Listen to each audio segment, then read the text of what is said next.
colegas y alumnos y amigos del Departamento de Matemáticas, muchas gracias por asistir al segundo coloquio de este año, iniciado después del año pasado en que no tuvimos actividad por razones obvias.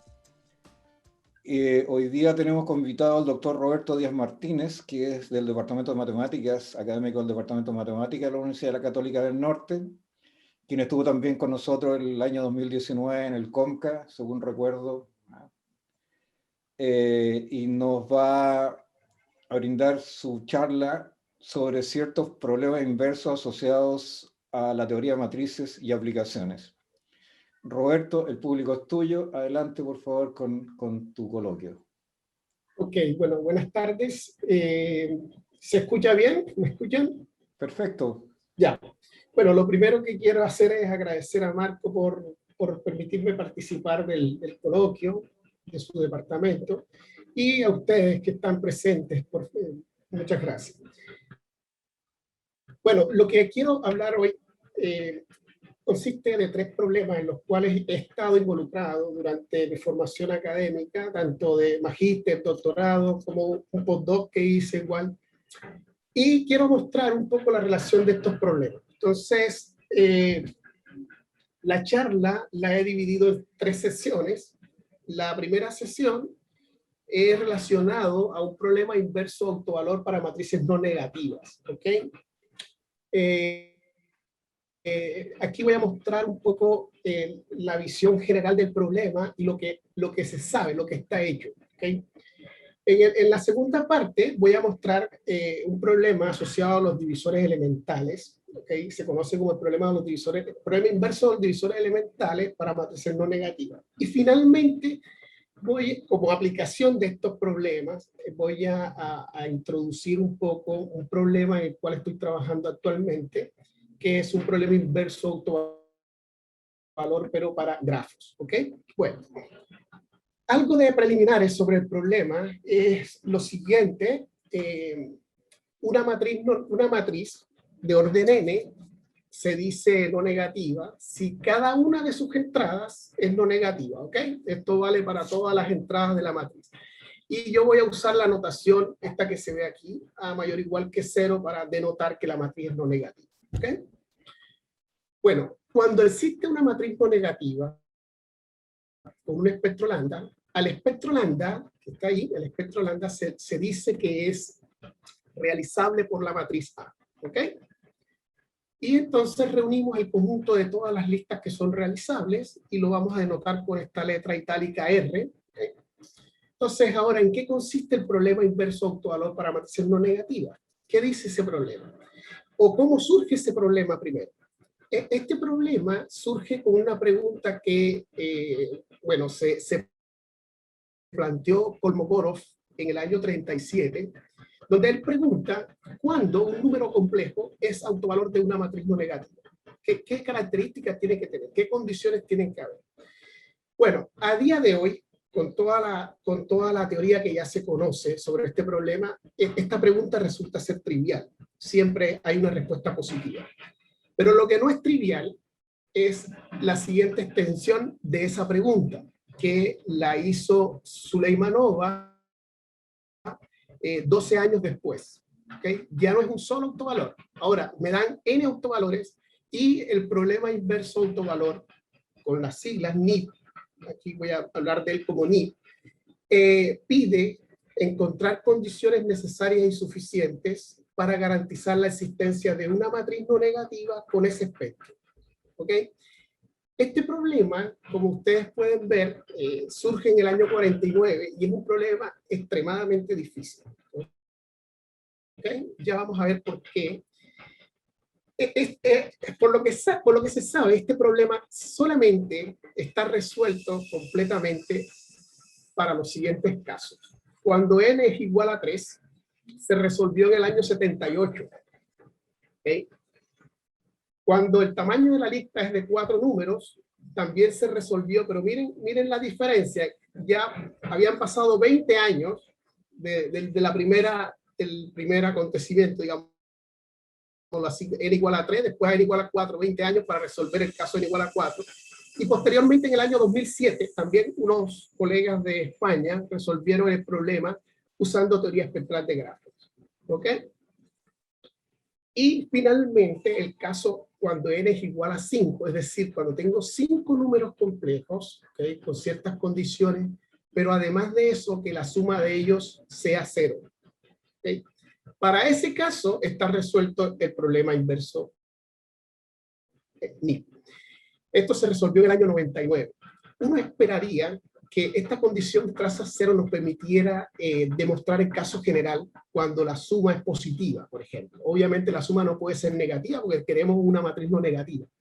Pero no es así, porque yo puedo tener traza positiva, lo primero que uno se le ocurre es reducirse al promedio de la traza de la lista, ya la tenemos traza 0, y ver si es realizable. Pero resulta que puede pasar que al reducirnos, ¿ok?, con el promedio, llegamos traza 0, pero la lista no sea realizable, entonces no podemos decir nada de la lista original. Por eso, esos son los casos que se conocen. Bueno, algunas condiciones básicas, que son unas condiciones necesarias básicas para que una lista sea realizable, es decir, se espere ser el espectro de una matriz no negativa, son las siguientes. La lista tiene que ser autoconjugada. ¿Ok?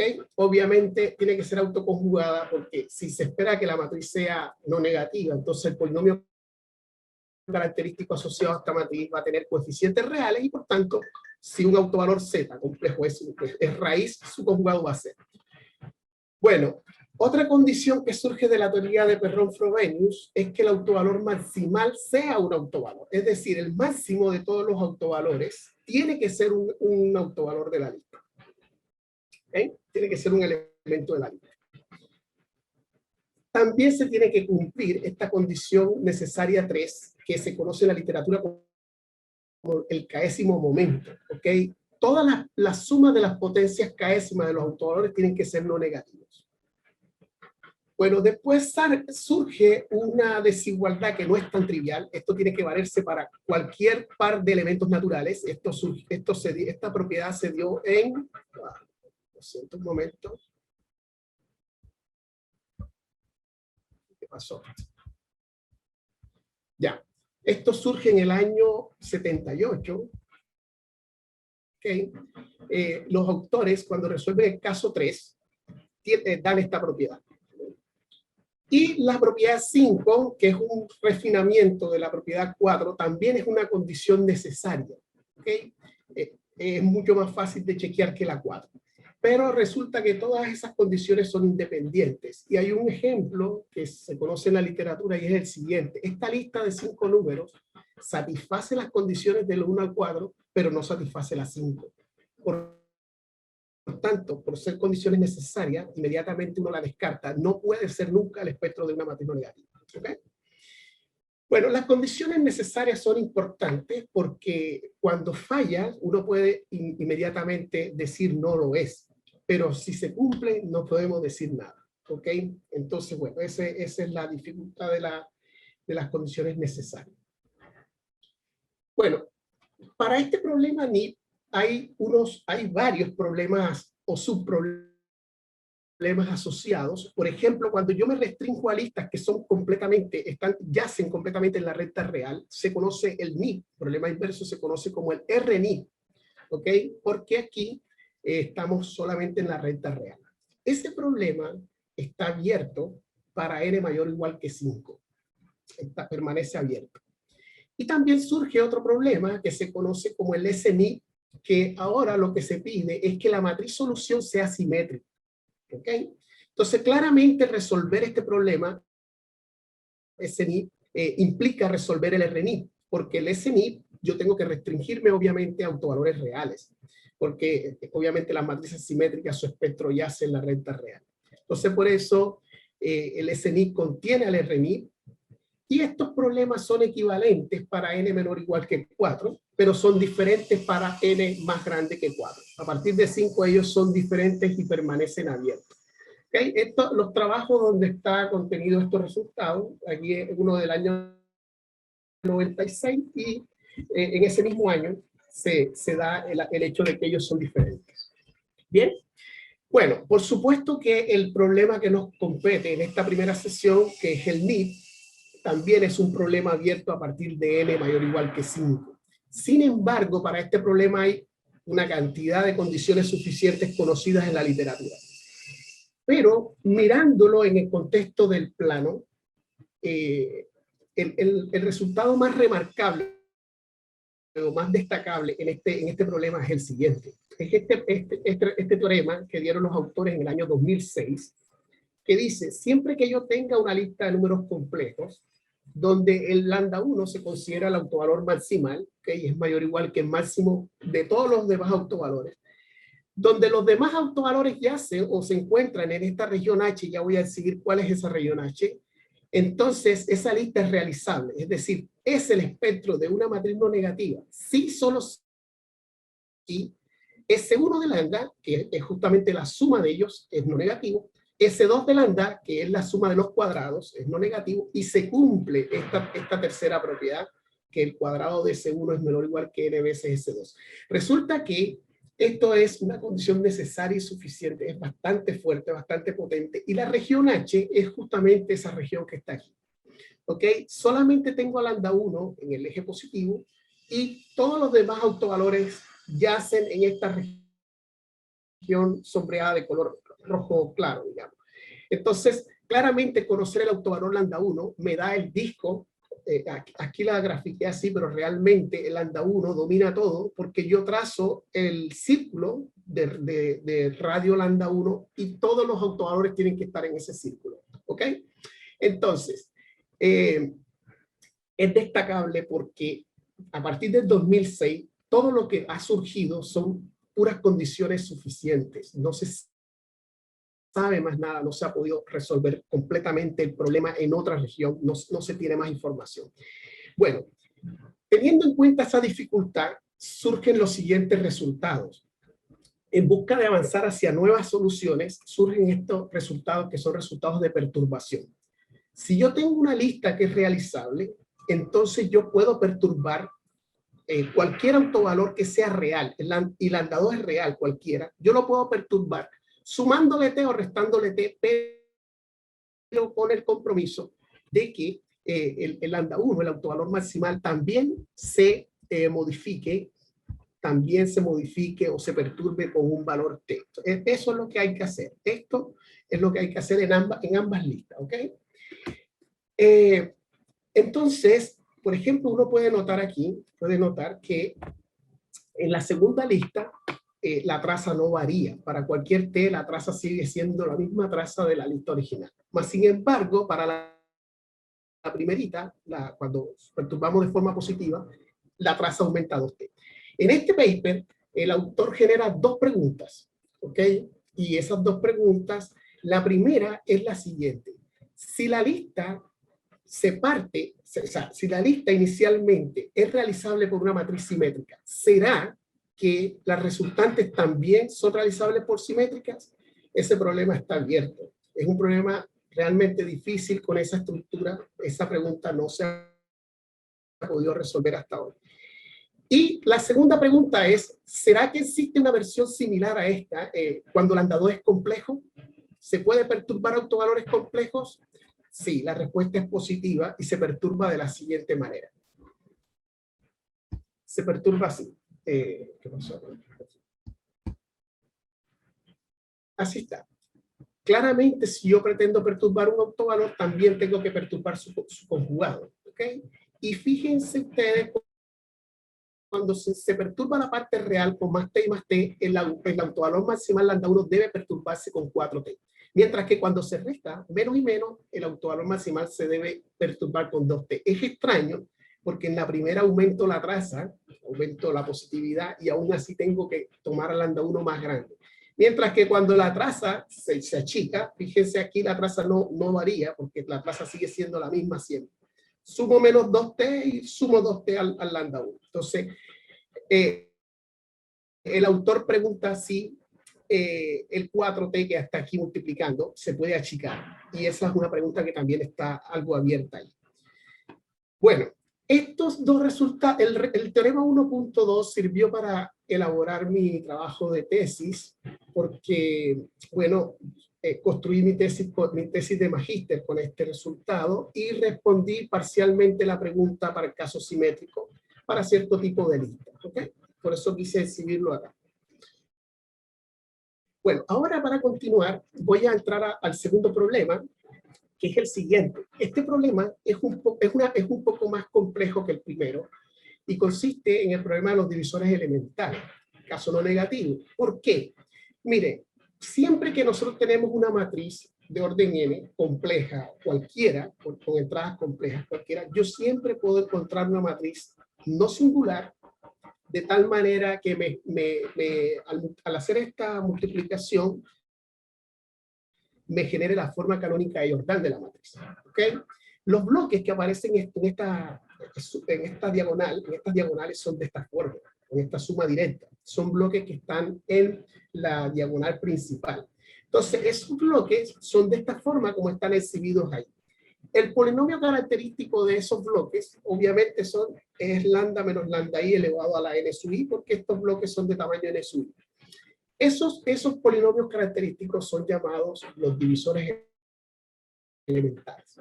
Entonces, ¿en qué consiste el problema de los divisores elementales? Consiste en lo siguiente. Si a mí me dan una lista de números complejos, el problema pregunta cuáles son las condiciones necesarias y suficientes para que ciertos divisores elementales previamente escritos sean los divisores elementales de una matriz no negativa.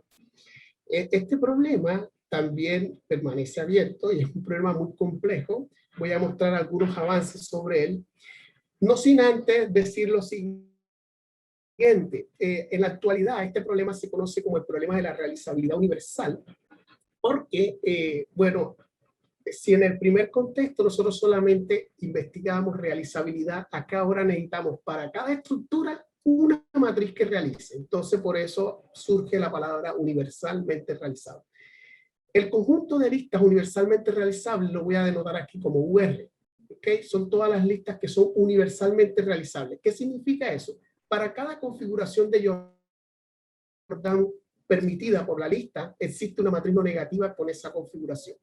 Claramente el conjunto UR está contenido en él, porque toda lista que es universalmente realizable en particular es realizable. Por esa razón, el problema de los divisores elementales, que estamos tratando, contiene al primero que mostré. En contraste, además, el problema que demostré en la primera sesión, se conocen muchos trabajos, pero en contraste a digamos, este problema que estoy presentando ahora, son muy pocos los trabajos que se conocen. Realmente que yo conozca hay cuatro trabajos, y 2 de ellos fueron los trabajos obtenidos en mi tesis doctoral. ¿Okay? Y eso es lo que voy a mostrar ahora. Bueno, este problema permanece abierto y voy a presentar aquí antecedentes sobre ese problema. Permítanme primeramente borrar acá.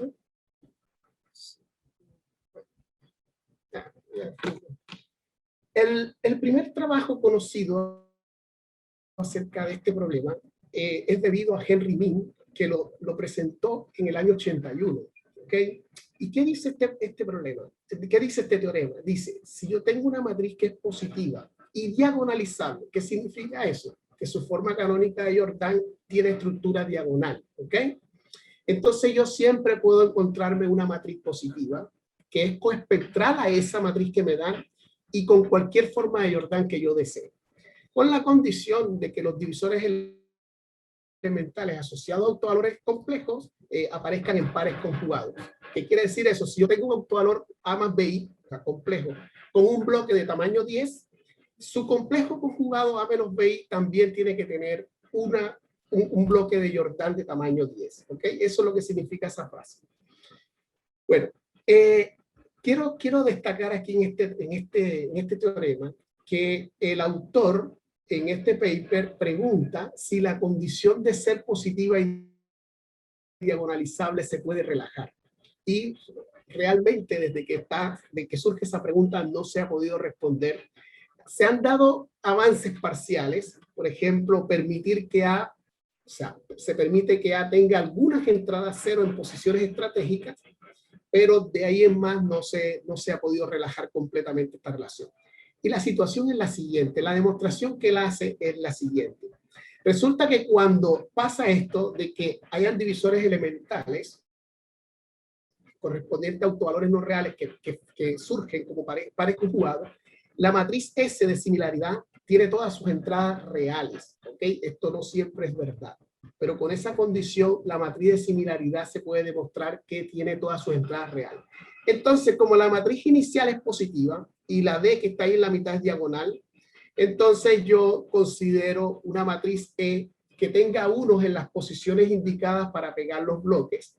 ¿Okay? Y de esa manera, fíjense, cuando se hace esta relación que está aquí, esta relación que está aquí abajito, se tiene que... Esta relación que está aquí abajito, se tiene que... se puede construir cualquier forma de Jordan que yo quiera, porque miren que la diagonal se está perturbando o se le están pegando los bloques en las posiciones que yo quiero. Y la matriz solución es esa que está ahí en la mitad. A más epsilon S veces E por S a la menos 1. El hecho de que A sea positiva me permite elegir epsilon lo más chico posible, ¿ya? De tal manera que yo preserve la no negatividad. Y bueno, ese es el resultado, el primer resultado que se conoce de este problema. ¿Ok? Bueno, entonces, sigamos nomás. Ahora, ¿cuáles son los trabajos más recientes sobre este problema? Este teorema que presento aquí es un teorema que se obtuvo en el año 2013 con unos colegas de acá de Antofagasta, ¿ok? Y dice lo siguiente: si a mí me dan una lista donde lambda 1 es más grande que todos los demás en módulo, ¿ok? Y esos autovalores yacen en cierta región que voy a mostrar ahora, entonces esa lista es universalmente realizable si solo si la suma de los autovalores no negativos, ¿ok? ¿Cuál es la región F? Ese cono que está ahí. El cono ese que se presenta allí es ¿cómo se llama? El cono donde ya hacen los autovalores de lambda 2 a lambda L. Y ese era el resultado, digámoslo así, más fuerte que se tenía en ese momento, bueno, en el año 2003. No se conocía una región donde se podía caracterizar solución completa. ¿Cómo se atacó este problema? Yo tengo un ejemplo acá. Voy a ver si puedo borrar esa línea. Ya está. Entonces, ¿cómo se atacó ese problema? Fíjense, supongamos que tenemos esta lista, ¿okay? Donde noten que el autovalor de menos 2 más i yace en esa región, en esta región que tenemos acá, en la región F. ¿Okay? Entonces, ¿cómo se resolvió? Esa lista tiene solamente dos configuraciones de Jordan, la lineal y la configuración doble, ¿okay? La de bloques completos. Entonces, ¿cómo construyo una matriz no negativa con esa configuración? Miren cuál es la técnica. Empiezo considerando la matriz diagonal en bloques, que tiene esos autovalores y tiene la forma Jordan lineal. Obviamente eso no es una solución del problema porque tiene entradas negativas. ¿Qué hacemos? Colocamos en la primera columna los números que me permita que por fila, todas las filas sumen el mismo autovalor maximal 8. Por eso ahí yo agregué un 9 para que todo sume 8. Así surgen los numeritos en azul. Ahora, cuando ya se tiene esa matriz, ¿para qué se quiere que sea suma fila constante? Porque las matrices sumas filas constantes tienen al autovector de 1 como autovector asociado al autovalor maximal. Entonces ahí se hace una perturbación de rango 1 para quitar las negatividades. Fíjense que en la primera columna quiero quitar una negatividad de menos 2. Entonces por eso agrego un 2 ahí. Y así sucesivamente en cada columna veo cuál es la negatividad que me está causando problemas. Y para no modificar el autovalor maximal, el autovector que se elija tiene que sumar, la suma de sus coordenadas tiene que sumar 8, tiene que sumar 0, ¿ok? Para que el 8 no se mueva. Entonces, esta matriz resultante que está acá es una matriz no negativa y tiene la misma configuración del inicio, que es bloques lineales. ¿Qué pasa ahora si queremos una bloques completos, es decir, bloques dobles? Bueno, para eso ya no puedo tomar diagonal en bloques, sino que tengo que agregar un 1 ahí en esa posición para que me peguen los bloques. ¿Ok? Eso es lo que se hace. Se coloca 1 ahí y ese pega los bloques. Realmente yo puedo tomar cualquier número que no me altere la negatividad de la columna. Cualquier número que no me altere la negatividad acá, en la columna 4. Yo puedo poner incluso hasta -2 ahí porque ese 2 es el que voy a quitar. Entonces hago lo mismo, hago que la matriz sea suma fila constante 8, ¿verdad? Ahí me surgen estos nuevos números. Y de tal manera que hago la perturbación del rango 1 que ustedes ven acá y recupero la no negatividad con la configuración doble. Ahí esa matriz tiene esa configuración de Jordan. Estudiar la configuración de Jordan es bien importante para conocer los polinomios mínimos, ¿okay? Los polinomios mínimos asociados a la matriz. Esa es una gran importancia de este problema. ¿Okay? Bueno, en el 2013 eso era lo que se sabía. Después, 2 años más tarde, en un trabajo que tengo con mi tutor de tesis doctoral, pudimos expandir este resultado a otra región, y es esa. La región G que yo defino aquí es una región que se abrió un poco el cono que se conocía. El cono que teníamos en el caso anterior era este, el rojo clarito, y lo abrimos un poco a la región, un rojo más subido, digámoslo así. Entonces, fue un resultado bastante importante, bastante destacable, digamos, y no se conoce una región más del plano donde se tenga solución completa. No se conoce otra región. Y lo valorable aquí es que se preservó la condición de la misma condición necesaria y suficiente, que la suma de los autovalores fuera no negativa, una condición muy simple, ¿ok? Y pudimos extender ese resultado. Bueno, la clave para ese resultado fue este lema, ¿okay? Dado en el 2004, que me permite pegar bloques, y es lo siguiente: si yo tengo una matriz que tiene en la entrada NN, como ven ahí, una entrada de valor C, y tengo otra matriz de orden M, no necesariamente del mismo orden de A, que tiene a C como autovalor, entonces la matriz C obtenida de esta manera tiene la forma de Jordan de la matriz inicial A y la forma de Jordan de la matriz B, quitándole el bloque 1 asociado al C. ¿Okay?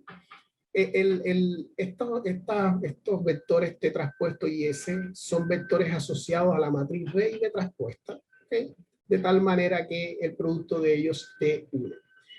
Bueno, un ejemplo para eso. Fíjense, tenemos esta lista se sale del plano, del cono rojito claro, es una lista que yace en el rojo más oscuro, digamos. Y fíjense qué pasa: si queremos calcular una configuración lineal, ya no me sirve el método anterior. Imaginemos que queremos una configuración lineal, tenemos esa lista, esa matriz.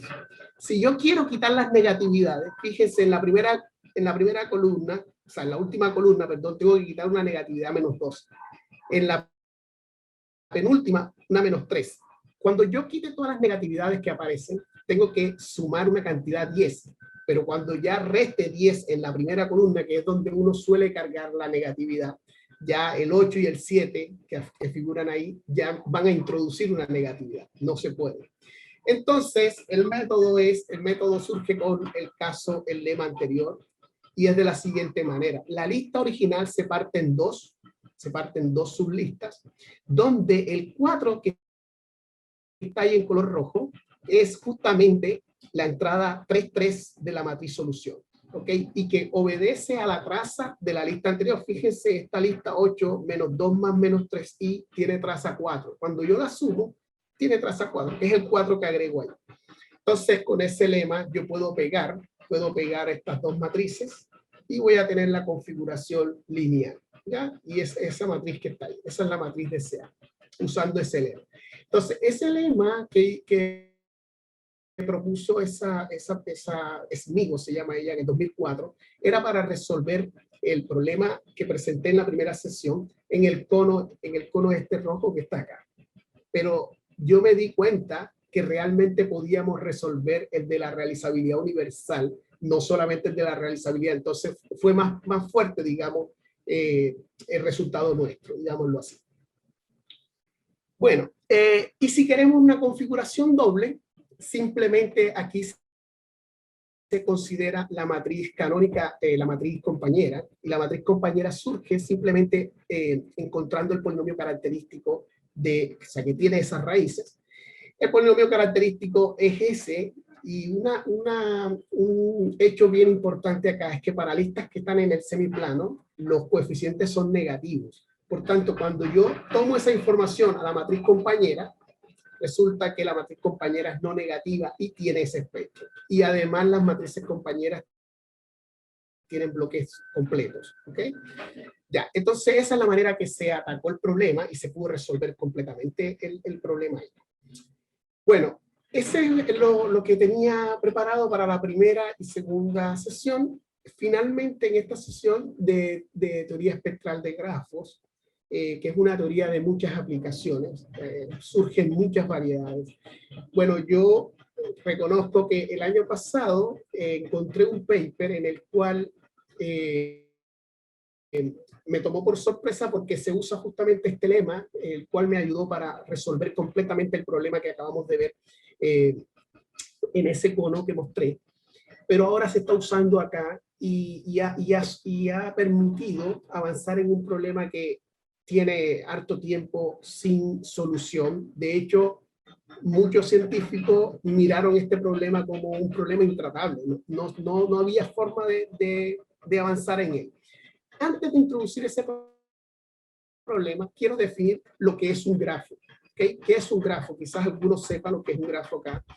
Pero bueno, un grafo simplemente es un objeto que está formado por dos conjuntos, un conjunto de vértices B y un conjunto E que se conoce como conjunto de aristas, ¿ok?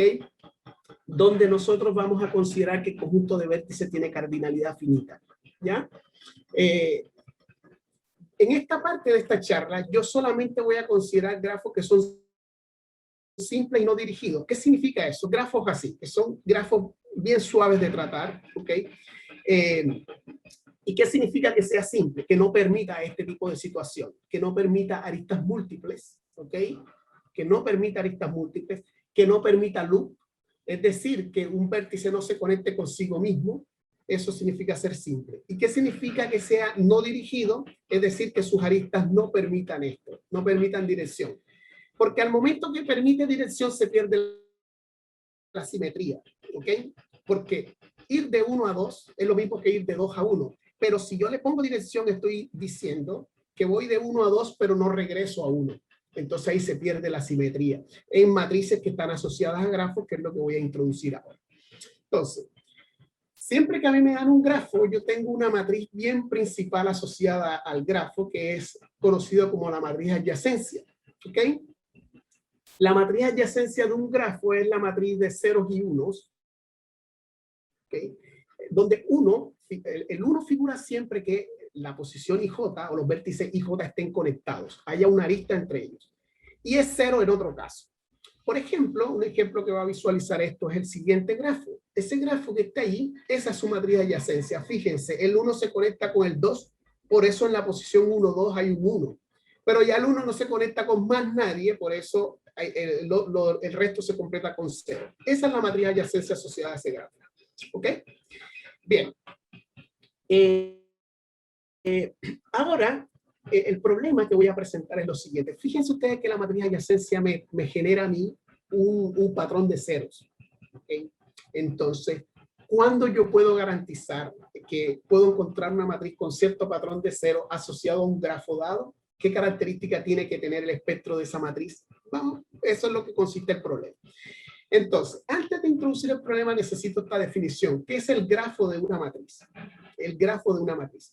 A mí me dan una matriz.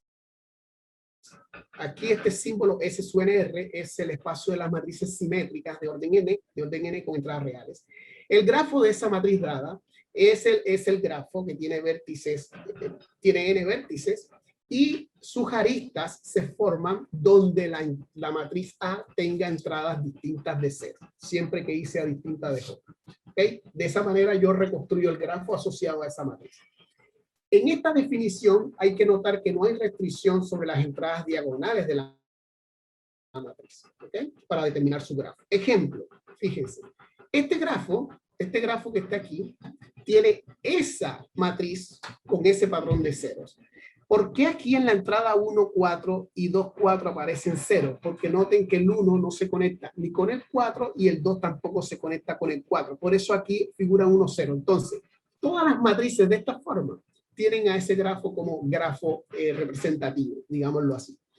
La pregunta ahora es, ¿qué característica tienen los espectros asociados a matrices con ese patrón de ceros? Esa es la pregunta. Entonces ahí surge el problema inverso autovalor de un grafo.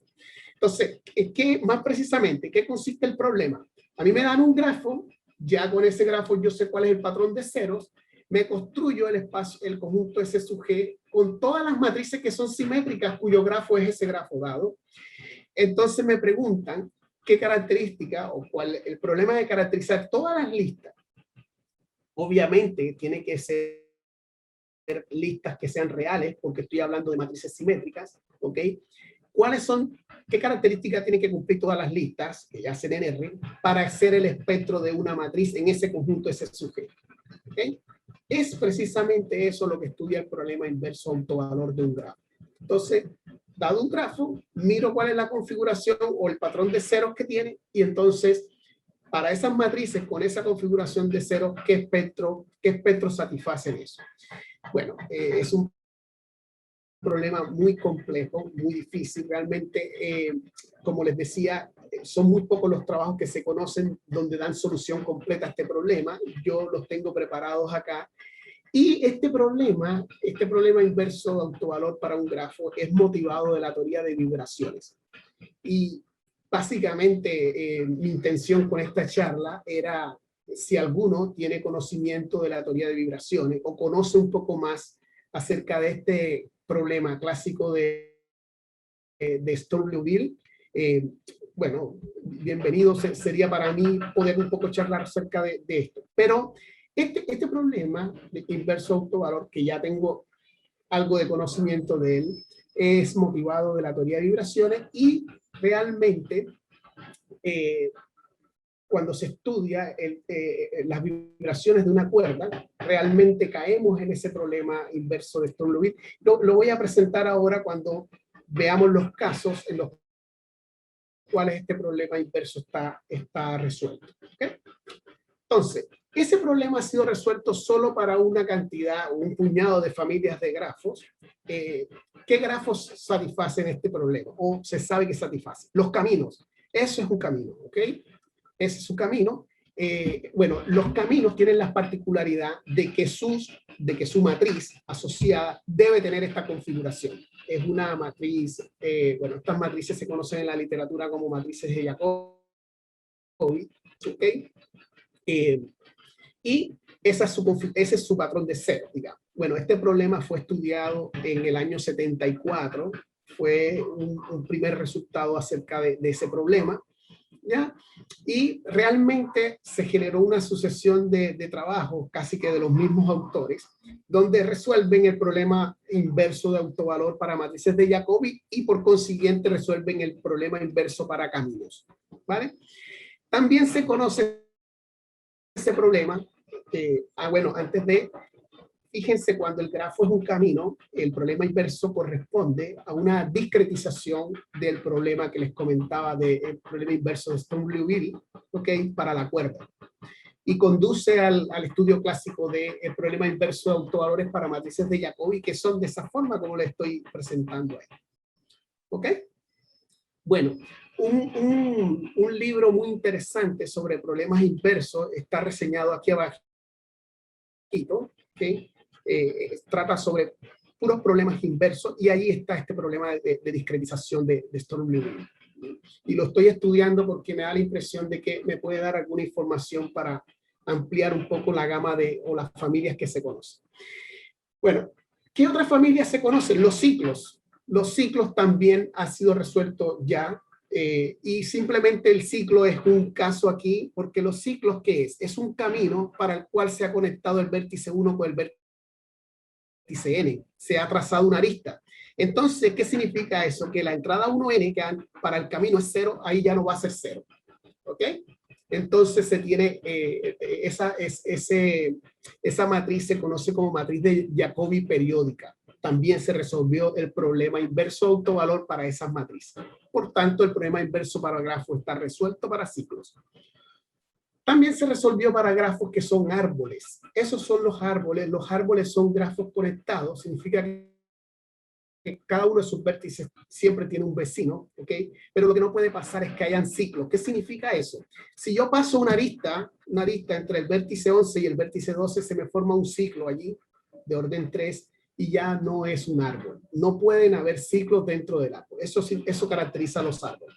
Bueno, este resultado para el problema inverso para árboles está resuelto. Se resolvió en este paper del año 89. ¿Okay?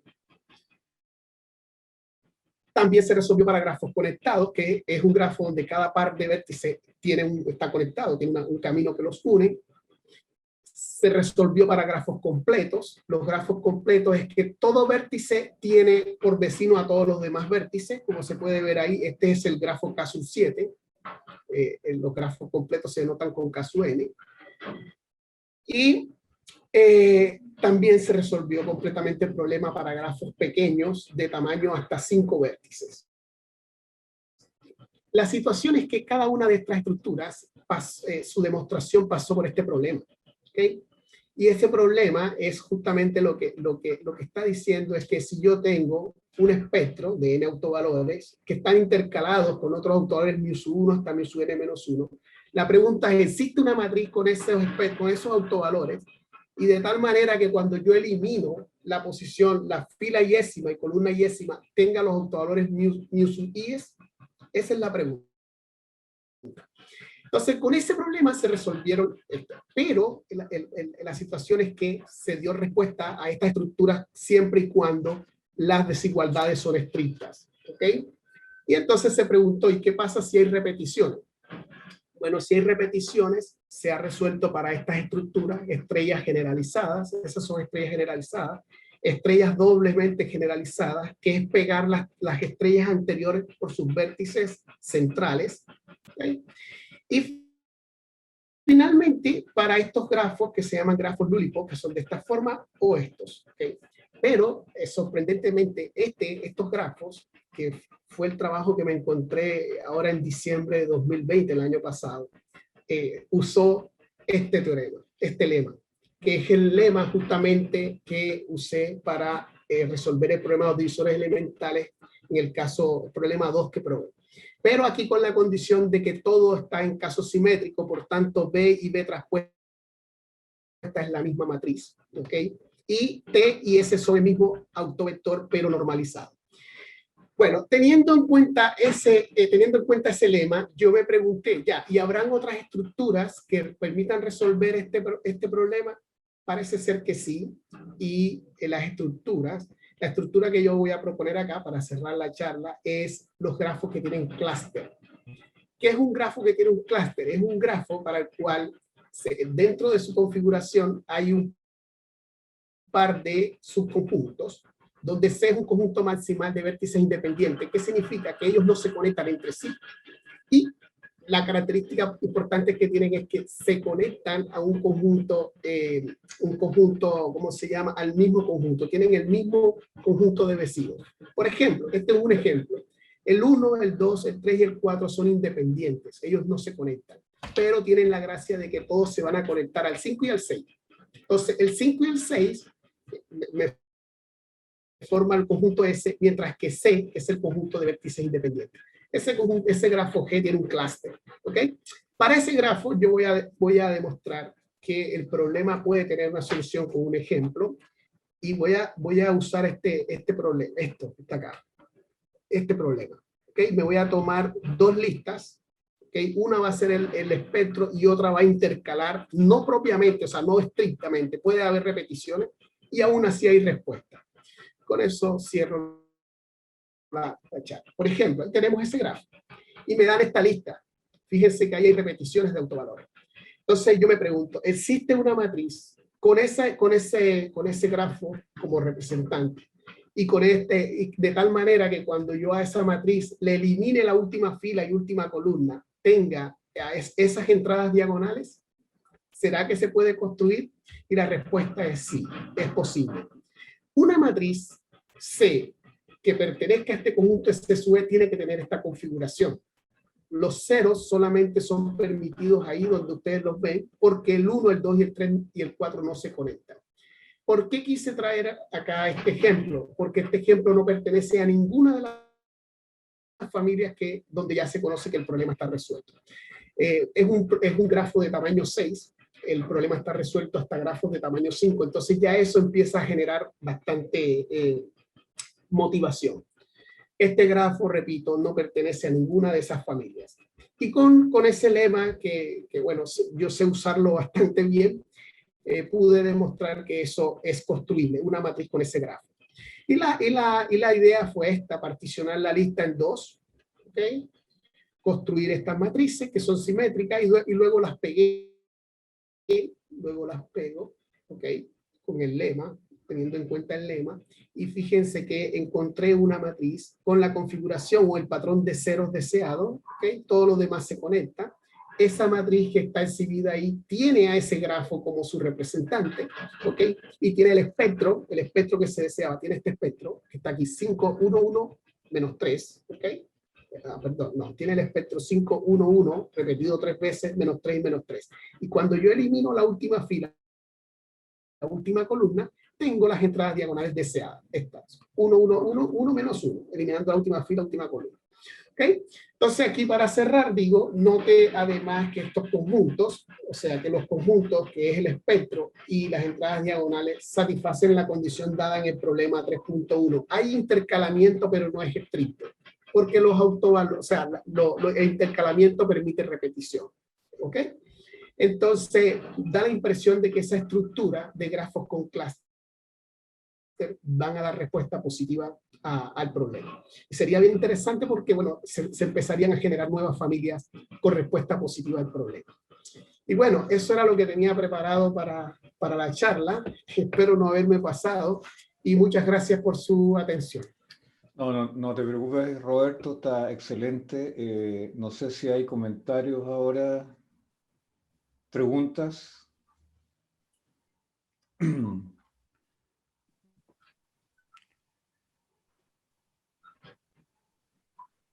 Yo tengo una consulta, pero más bien de ignorante, Roberto.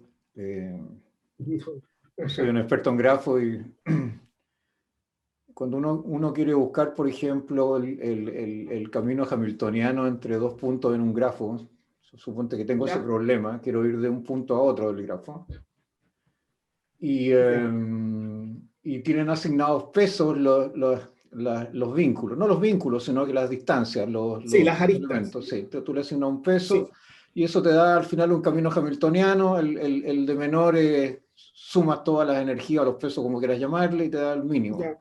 ¿Hay alguna relación de eso con el problema de autovalores de las matrices involucradas o no tiene nada que ver? Sí, buena pregunta, Marco. Mira, por ejemplo, aquí, el hecho de los pesos representa la entrada, ¿cierto? Va a representar, supongamos, el camino que vaya del 1 al 5, ¿ok? En este caso yo tomo el mínimo, digamos, y esa va a ser la entrada 1, 5, ¿ok? Pero resulta que para este problema, esa matriz va a ser un representante del conjunto SDG, porque va a tener ese grafo asociado, ¿ok? Entonces la pregunta ahora es, ¿qué característica tiene que tener el espectro para tener a esa matriz con entrada hamiltoniana como su espectro? ¿Ve? Entonces eso ya dificulta un poco el problema. Pero no que porque sea, digamos, esa entrada asociada digamos, al camino hamiltoniano, o sea, no se sale del conjunto SDG. Eso es lo que quiero que se vea. Que aquí a 1,5 puede ser cualquier cosa, ¿okay? No necesariamente el mínimo, puede ser cualquier cosa. Porque esa matriz a la cual usted apunta es una matriz en el conjunto SG, que es el conjunto de matrices, donde todas esas matrices tienen un patrón de ceros prefijado, digámoslo así. ¿Ok? Entonces la idea ahora es ver, bueno, ahí ellos no comparten el mismo espectro, ahí las matrices tienen espectros distintos. ¿Sí? ¿Está bien? Lo único que comparten es el patrón de ceros. Ok. ¿Ya? ¿Más consultas, comentarios? Sí, yo. Adelante, Raúl. Roberto, para mí esto es muy novedoso, no había visto digamos, este tipo de problemas. Y me surge la siguiente pregunta. ¿Cuáles son las herramientas matemáticas que intervienen en la investigación de este tipo de problemas? Se ve, por ejemplo, que hay formas de Jordan, quizá algo de variable compleja puede ser también, pero todavía no visualizo si esto cae más en el terreno del álgebra o del análisis, o a lo mejor en ambos. Sí, buena pregunta. Este problema, o sea, cada uno de los problemas ha sido atacado usando herramientas tanto de álgebra como el análisis. Por ejemplo, me voy a devolver un poquito acá, donde se resolvió completamente. Permiso, aquí. En este paper, el paper del año 97, este autor deja la pregunta de cuándo se puede usar, de cuándo se pueden perturbar autovalores complejos. El primero en dar respuesta positiva a ese fue en el año 2005 Laffey, y ahí esa demostración que él hace es una demostración muy analítica, ¿ok? Muy analítica. La solución que presenta no es construible, pero usa, ¿qué fue lo que demostró él? El primero demostró que, me estoy refiriendo a la perturbación lambda t menos, esta que está aquí abajito, ¿okay? En el teorema 1.3. Para demostrar esa conclusión, él usa primero un argumento ¿cómo se llama? Un argumento en el cual demuestra que esto es verdad para t suficientemente pequeño.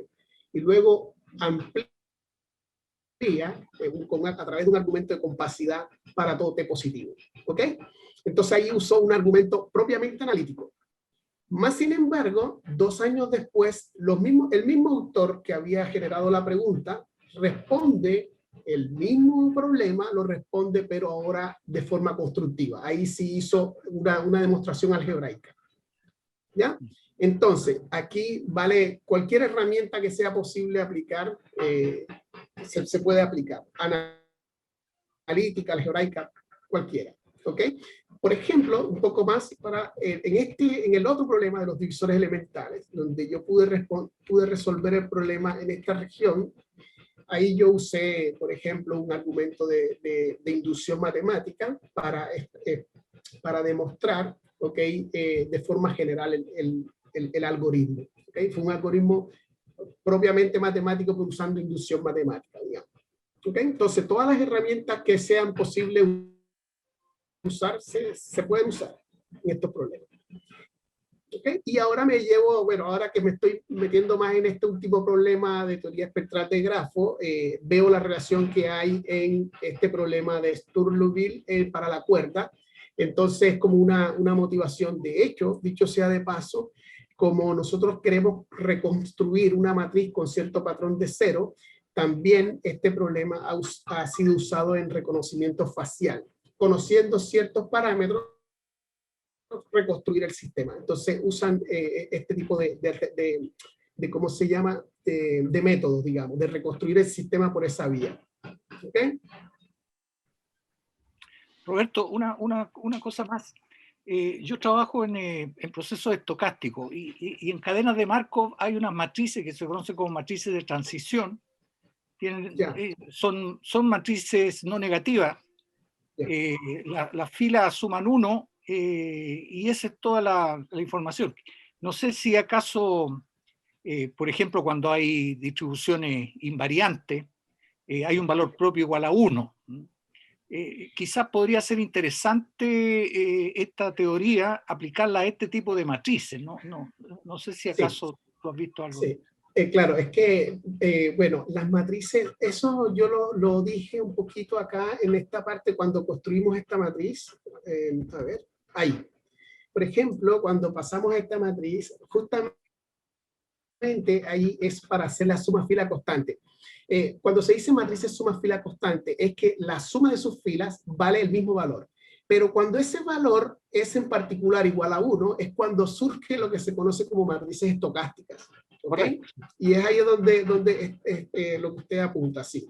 Pero sí, todas esas cosas tienen mucha relación y es lo que, bueno, lo que yo pretendía con la charla es que si de pronto en lo que ustedes trabajan hay alguna similitud y quieren o están interesados en algo que yo hablé acá, yo puedo mandar los antecedentes, no tengo ningún problema. Y eso que usted apunta en cuanto a las matrices estocásticas también ha sido estudiado acá como problema inverso, ese tipo de estructuras. ¿Okay? Matrices estocásticas. Y también matrices doblemente estocásticas, que es tanto fila como columna sumando uno. Sí, Se llaman así. Un comentario nomás. Tú podrías mirar un látiz en un cristal como un grafo. Las partículas que están dispuestas en los sites, en los lugares del cristal, en realidad interaccionan con otras. Las que están al lado, uno puede determinar algún tipo de interacciones o no, pero eso depende. Sí. Lo que tú mostraste aquí se ajusta bastante bien a ese concepto, es un concepto físico. O sea, ahí hay un parámetro que juega un papel importante, generalmente la temperatura, y de eso depende el comportamiento de las partículas, es decir, si la interacción se mantiene en una zona, en un clúster, o se extiende en el grafo completo. Entonces, fíjate que es bien interesante, te lo estoy planteando sencillamente como una idea al aire, porque la verdad no tengo idea si se aplica ahí o no se aplica, pero físicamente, si tú me preguntas, es casi inmediata la respuesta. Claro. Yo actualmente estoy estudiando este libro, bueno, lo presento acá porque es un libro sobre problemas inversos a autovalor, donde he encontrado muchas aplicaciones de esto que estoy estudiando, del último problema que presenté. Dicho sea de paso, la teoría espectral de grafos, sus inicios fueron en la química cuántica, ¿ok? Cuando se mira la configuración de ciertos hidrocarburos que son no saturados, su esqueleto, digámoslo así, de benceno, es representado en un grafo. Y sorprendentemente, los niveles de energía que están concentrados en los electrones de esa partícula obedecen justamente a la información espectral del grafo. Entonces, por eso todas estas relaciones me han motivado, digamos, a mirar aplicaciones de esto bueno, realmente mi fortaleza está en los dos primeros problemas. La parte de teoría espectral de grafo, estoy reciente, bueno, no reciente, tengo unos años ya estudiándola en un postdoc que realicé, pero sí, ahí es un poco más complejo porque hay mucha teoría que explorar y hay muchas aplicaciones, no solamente en matemática, en física, en química. Entonces, en eso estoy. Eso es lo que quería compartir o socializar con ustedes. Sí, hay una consulta, parece, de Hernán Mardones. Sí, Hernán. Adelante, Hernán. Sí, hola Roberto, muchas gracias por la charla. Tengo un par de consultas. Lo primero es que, bueno, dado un conjunto de números complejos realizables, es decir, que existe una matriz, por lo que entendí, de tal forma de que, bueno, son sus valores propios. Y hay algo de perturbaciones ahí. Mi consulta es que si uno ya tiene los números, el conjunto de números complejos que es realizable y se perturban de alguna forma, ¿qué ocurre con la matriz original? ¿Mantiene alguna estructura? Eso, muy buena pregunta. Me voy a devolver a lo que estás apuntando. Ahí está.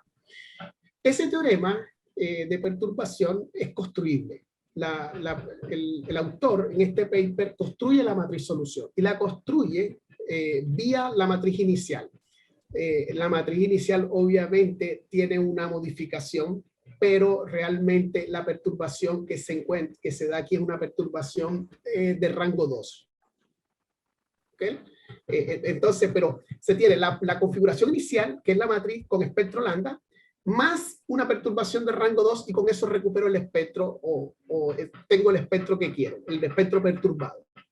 ¿Está bien? Pero con una perturbación de rango 2. Y es construible la matriz solución, de hecho. Es construible. Ya. La otra consulta me recuerda algo de estabilidad. Algo de estabilidad.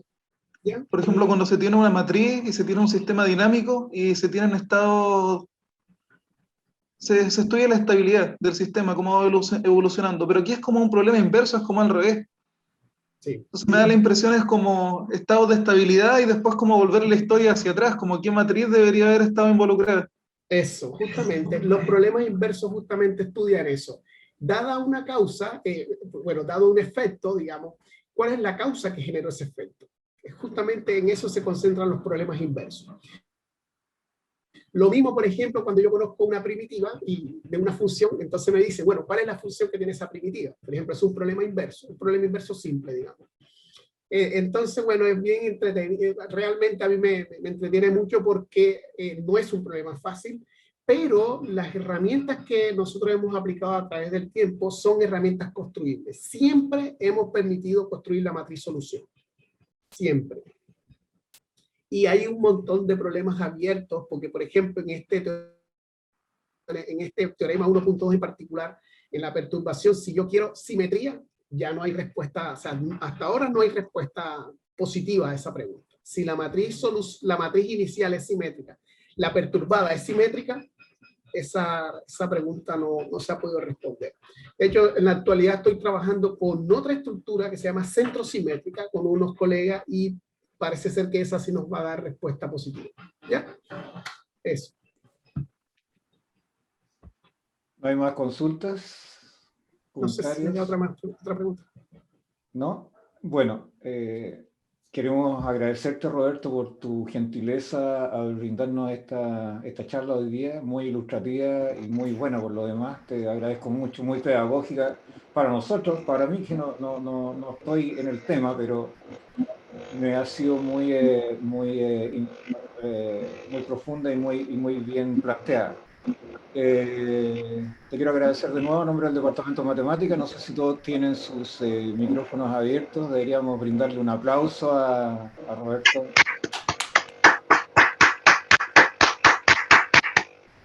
Muy amable, muchas gracias. No, gracias a ti. Bueno, quedan todos cordialmente invitados para el próximo mes, el próximo coloquio. Le corresponde a nuestro colega Héctor Moreno exponer, así que los esperamos a todos y a ti, Roberto, por supuesto, en la próxima reunión, en el próximo coloquio del Departamento de Matemáticas de la Universidad de La Serena. Muchas gracias. Ok, muchas gracias, Marco. Muy amable. Gracias, chao. Ya, chao. Adiós. Oh.